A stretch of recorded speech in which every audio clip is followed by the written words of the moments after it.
Take a look at this campground. This was a campground in a densely wooded area of Oklahoma. On the morning of June 13th, 1977, a camp counselor was walking through the campground when she noticed something strange up ahead on the ground. At first, she couldn't tell what she was looking at, but when she could, the discovery would be one of the most gruesome and horrifying incidents in Oklahoma history. And although the events in this video are fleeting and non-descriptive, they are still highly disturbing, so viewer discretion is strongly advised.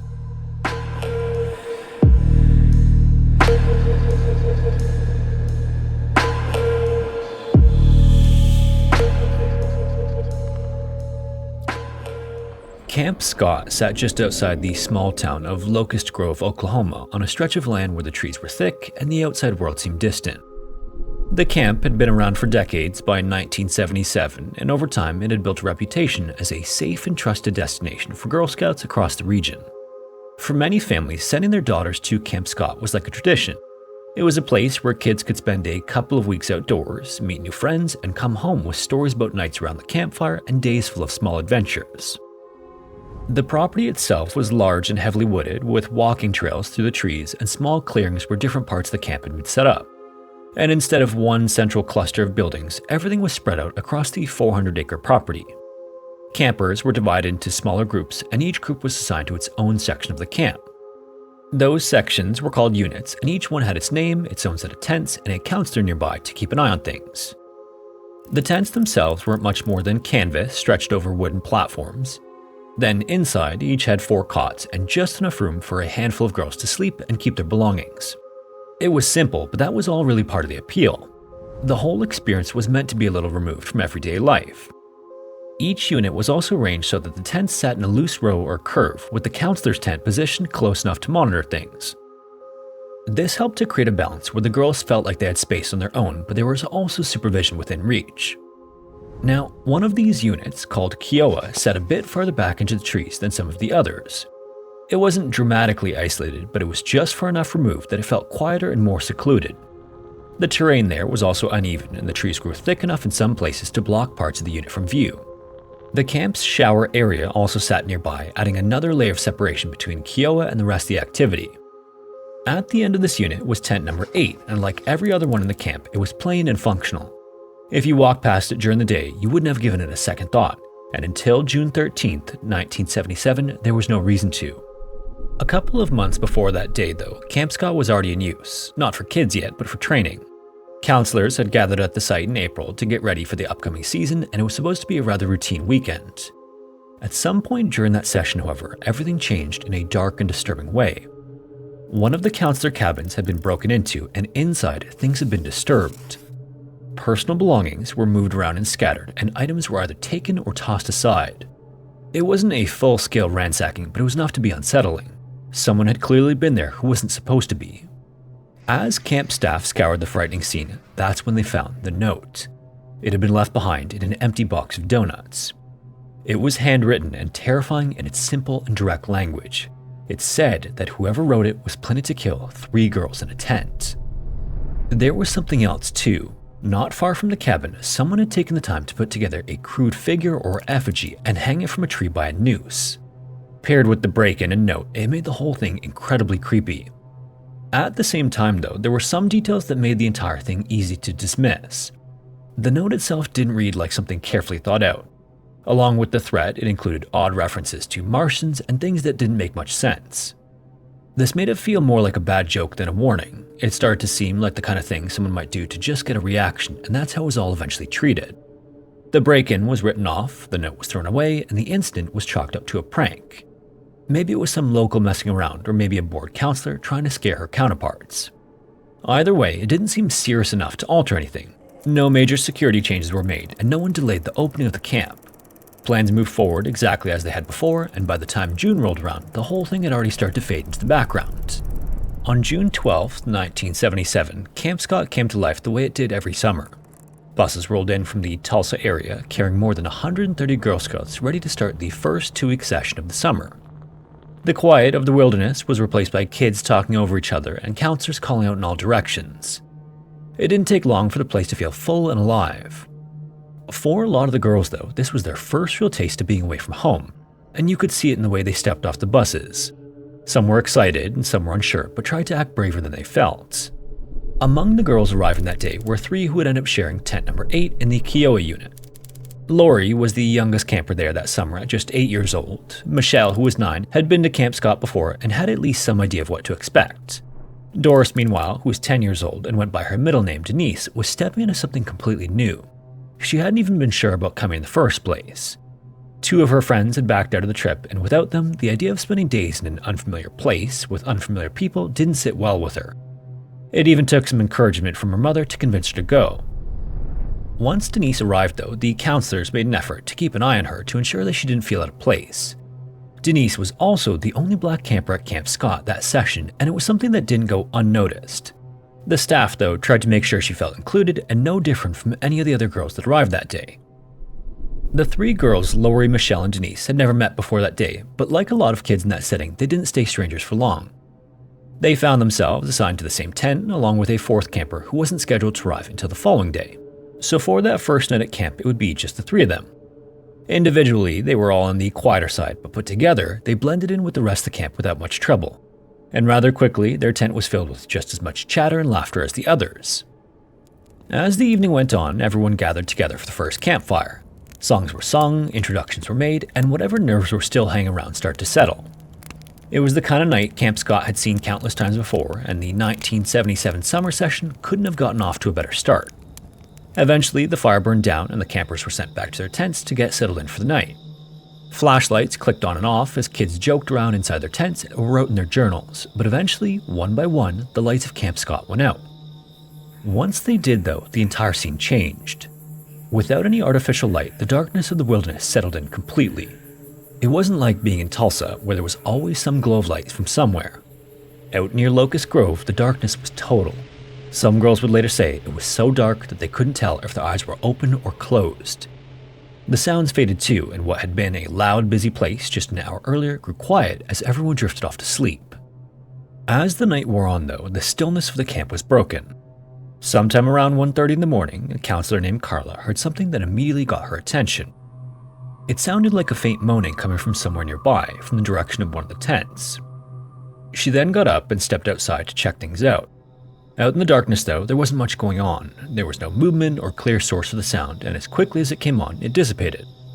The camp looked the same as it had before, and after a short time, with nothing obvious to point to, Carla went back inside her tent and fell asleep. That wouldn't be the end of the strange occurrences that night, though.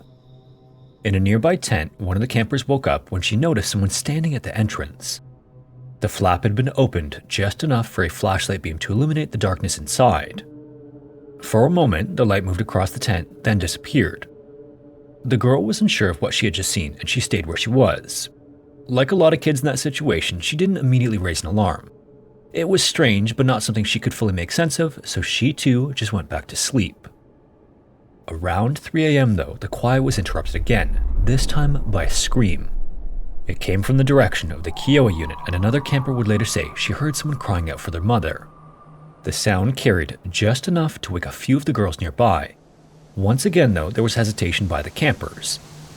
In the darkness, with no clear understanding of what was happening, those who heard it did what seemed easiest in the moment. They just stayed where they were. When the screams faded, so did the odd occurrences that night, and silence settled back over Camp Scott. Soon enough, morning came, and as the sun rose through the trees, the sounds of the camp waking up began to echo through the woods. In the CoAg unit, though, things were still quiet when Carla stepped out early and started walking toward the shower area to get ready for her day. As she walked along the trail in that direction, she noticed something strange just ahead of her. At first, she didn't register what it was. A shape was lying on the ground off the path, partially covered by a sleeping bag. For a moment, it looked like one of the girls had wandered out during the night and fallen asleep outside. It wasn't completely unheard of. Kids who were away from home for the first time sometimes did odd things at camp. But as Carla got closer to the object, it became clear that something wasn't right. It was Denise, and she was lying with most of her body on top of her sleeping bag. There was no movement and no sign that she was waking up or even aware of anything around her. It quickly became obvious that this wasn't a situation where someone had simply fallen asleep in the wrong place. Carla then turned and ran for help. She went back to get the camp director and the nurse, trying to explain what she had seen. At that point, the assumption wasn't necessarily that something terrible had happened. Maybe it was some kind of medical situation. When she returned to the scene with the others, though, the situation became much clearer and much worse. They quickly realized that Denise wasn't alone. Just a short distance away, there were 2 more sleeping bags. At first glance, they looked empty or crumpled, but inside were Lori and Michelle.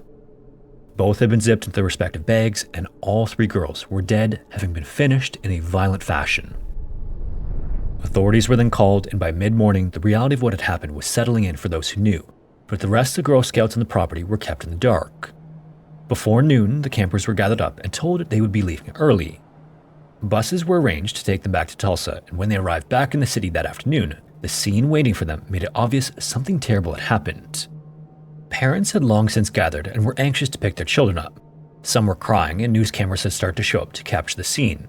It was only when the children were back in the arms of their parents that they learned the truth about why camp ended so soon after it had started. As this was going on, investigators flooded Camp Scott to begin piecing things together. Authorities quickly concluded that the 3 girls had been attacked sometime after they went to sleep. Based on what was found at the scene and later confirmed in the autopsies, the violence had started inside tent number 8. Lori and Michelle were found to have passed from severe blows to the head. Denise had also been attacked, but in her case, the cause was strangulation. Horrifyingly, all 3 of them had also been assaulted in some way. Then after the attack, the bodies were moved. Each of them was placed into a sleeping bag, then carried out of the tent and left along the trail that led to the showers. It wasn't far, maybe 150 yards, but it was far enough that they were no longer immediately visible from the tent itself. Investigators also began documenting what had been left behind. Inside and around the tent, there were obvious signs of a struggle. The amount of blood alone told detectives that, but there was other evidence that would become crucial to putting together a picture of what happened, and more importantly, who might have done it. A footprint, later estimated to be from a size 9.5 shoe, had been left behind, and a large red flashlight was found near the bodies. On its lens was a smudged fingerprint, but not one clear enough to identify. The flashlight itself had also been altered and was packed with newspaper, apparently to keep the batteries from rattling around and making noise. A strip of tape was also placed over it to partially dim the beam. Nearby, other items turned up, including a rope, duct tape, and a pair of women's eyeglasses. Whoever had done this hadn't come unprepared, and as the search expanded beyond the immediate area, more discoveries followed. Not far from the camp, investigators located a cave that appeared to have been used as a kind of hideout or shelter by someone. Inside were groceries, photographs, newspapers, and additional duct tape matching that at the crime scene. The newspapers inside the cave also matched the pieces found inside the flashlight. But maybe most chilling of all, someone had written a message on the wall of the cave that read, quote, "The killer was here. Bye-bye, fools." The investigation then only ramped up in the days that followed. The scene itself offered pieces of the story, but none of what was found and recovered immediately gave authorities a clear answer on the course of events. What they did have, though, was a growing sense that whoever had done this knew the area. The terrain around Camp Scott wasn't easy to navigate if you weren't familiar with it. Dense woods and scattered backroads made it the kind of place where someone could move around without being seen if they knew where they were going. That led investigators to start looking at people who already had ties to the region. For 10 long days, the public was fed bits and pieces of information during press conferences held by investigators, but behind the scenes, authorities already had a name. On June 23, 1977, they went public with it, announcing during a news conference that a man named Gene Leroy Hart had been charged with the killings. At the time, Gene was 33 years old, a local from the Locust Grove area, and already well known to law enforcement. In fact, police were already looking for Gene because he was on the run. Years earlier, he had been convicted of violent crimes, including the abduction and assault of 2 women and later a series of burglaries. His sentences had added up to an astounding 308 years in prison, but despite that, he managed to escape custody not once, but twice. By the summer of 1977, he had been living as a fugitive for 4 years. That alone made him someone authorities were eager to find, but there was more. Gene had grown up in the area surrounding Camp Scott. He knew the woods, the terrain, and the back roads. Investigators believed that he would have been capable of moving through the area without drawing attention, possibly even living off the land if he needed to. Gene was also seemingly connected to the cave. It was a place Gene was known to be familiar with, and some of the items found there were believed to have belonged to him. Taken together, it was enough for authorities to act. To them, Gene fit the profile of what they were looking for. He had a background of violence and was familiar with the area, and in the view of investigators, there were pieces of physical evidence that helped place him nearby. Outside of law enforcement, though, not everyone was so convinced. For some people in Mays County, despite his history, Gene didn't seem capable of the senseless murders. He was someone they had grown up with and gone to high school with. Former teachers and classmates described him as quiet, respectful, and even well-liked. Their view of him didn't line up with the image of the man authorities were describing. Others, meanwhile, saw something else in the situation. Gene was a member of the Cherokee Nation, and there were concerns that he had been singled out, either because of his background or because he was already a known criminal who had embarrassed local law enforcement by escaping prison twice. But either way, from the standpoint of the investigation, authorities had their suspect. The only problem at this point was that he was nowhere to be found. Once Gene was named as the primary suspect, law enforcement agencies from across the region got involved, and before long, the effort had grown into the largest manhunt Oklahoma had seen at the time. Search teams pushed into the Cookson Hills, dogs were brought in, and aircraft flew overhead. Volunteers also joined the effort, combing through areas that law enforcement alone couldn't cover fast enough. But even with all of that, Gene stayed far out of reach. For a while, it seemed possible that Gene might never be found, but then nearly a year after the murders, agents with the Oklahoma State Bureau of Investigation acted on a tip and made their way to a remote shack in the Cookson Hills. The property was owned by a Cherokee medicine man, and when authorities arrived on April 6, 1978, Gene was there and taken into custody. Investigators then had to take everything they had gathered and turn it into something that would hold up in court, and some of the evidence was particularly strong. There were items found in the cave that were linked both to the murder scene and Gene himself. Hair samples and other material recovered from the scene were analyzed, and experts believed that the results were consistent with Gene. There was a limit to how far it could go, though. This was years before DNA testing would become standard. In the late 1970s, the science could suggest a match, but it couldn't confirm one with certainty, and that became a problem. Even some within the investigation acknowledged that there was no single piece of evidence that placed Gene inside tent number 8 at the time of the murders. What they had instead was a collection of details that, when viewed together, pointed in his direction. By the time Gene went to trial in March of 1979, the case had already taken on a life of its own. People lined up hours before the courtroom doors opened, hoping to get a seat. The murders had shaken the region, and now, nearly 2 years later, this was supposed to be the moment of resolution. Gene entered the courtroom, though, looking nothing like what many people expected. He wore a dark blue suit and was neatly put together. He carried himself in a calm, controlled way, and there was nothing outwardly aggressive about him. If anything, his appearance worked in his favor. He didn't look like someone on trial for something this violent. To some, he came across more like a teacher or business professional than a defendant, and this helped him garner more support from the community. The prosecution presented its case first, and they put together all the individual pieces that painted Gene as guilty. Even despite the uncertainty of the biological evidence, it was a strong picture, but when the defense began its case, things started to shift. Instead of trying to explain everything away, Gene's defense team focused on the investigation itself. From their perspective, how the evidence had been gathered and interpreted was problematic. They questioned the reliability of the forensic work and challenged whether the items found in the cave could truly be tied to Gene in any kind of meaningful way. They even raised the possibility that some of the evidence had been mishandled or planted. More than anything, though, they leaned into the idea that authorities had made up their minds that Gene was the killer early on. Over the course of 10 days, the two sides wrapped up their cases and presented their closing arguments. Things were then handed over to the jury on March 29th, and they spent several hours that day going over what they had heard. When they returned the next morning, it took only 30 minutes more of deliberation to reach a unanimous verdict.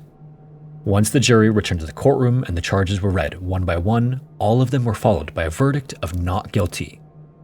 The reaction from those in attendance in the courtroom was divided. Some people let out cheers while others sat in silence, trying to process what they had just heard. And outside the courtroom, the response was just as divided. There were those who believed the system had worked exactly as it was supposed to, and that the state had failed to prove its case beyond a reasonable doubt. There were just as many who saw it differently, though. Law enforcement in particular were stunned by the verdict, as they had no doubt that Gene was guilty of the killings. Regardless, though, Gene would walk out of the courtroom that day having been acquitted. Even so, he wasn't a free man. Because of his previous convictions, he was returned to prison to continue serving what remained of a sentence that still stood in excess of 300 years. Then on June 4th, 1979, Gene's time in prison came to an abrupt end. Just 2 months after his acquittal, Gene had been in the prison yard that day and spent about an hour lifting weights and jogging. At some point during that time, he collapsed and died. He was just 35 years old, and it was determined that he had passed from a massive heart attack. The case of the Oklahoma Girl Scout murders was already one with so many questions left unanswered. And now the person at the center of it all was gone. Whatever answers Gene might have had, if he had any at all, were gone with him. A few days later, his funeral was held in Locust Grove, and the turnout was significant. An estimated 1,000 people showed up, and it was enough that the service had to be held in a high school gymnasium to accommodate them all. For years after the trial, the case sat in a kind of standstill. There were no new arrests or major breakthroughs in the investigation. Authorities maintained that they had pursued the right suspect. The court, however, had reached a different decision, so without anything new to move the case forward, it remained right where it was. Over time, though, the tools available to examine the evidence began to change. By the late 1980s, DNA testing was starting to become part of criminal investigations. It wasn't as advanced as it would later become, but it offered the ability to compare biological evidence with a level of precision that earlier methods couldn't match. In 1989, evidence from the case was tested again, but once again, the results didn't provide an answer. Some of the findings were consistent with Gene, but they weren't strong enough to draw a definitive conclusion. Statistically, the results could apply to a relatively small group of people that included Gene, but not just one person. Then in 2017, renewed interest led to a new push for testing. Funding was raised to apply more advanced forensic methods with the hope that something meaningful could be pulled from the evidence. This time, the results came back with a bit more clarity. In 2022, authorities announced that the latest testing strongly suggested a link to Gene. While it still didn't produce a complete DNA profile that could conclusively identify him as the source, the findings were enough to rule out several other individuals who had been considered over the years. The only one who couldn't be ruled out was in fact Gene. However, for now, a definitive answer depends on time and technology, and that's where things stand today. As for Camp Scott, it closed on June 13, 1977, and it was never reopened.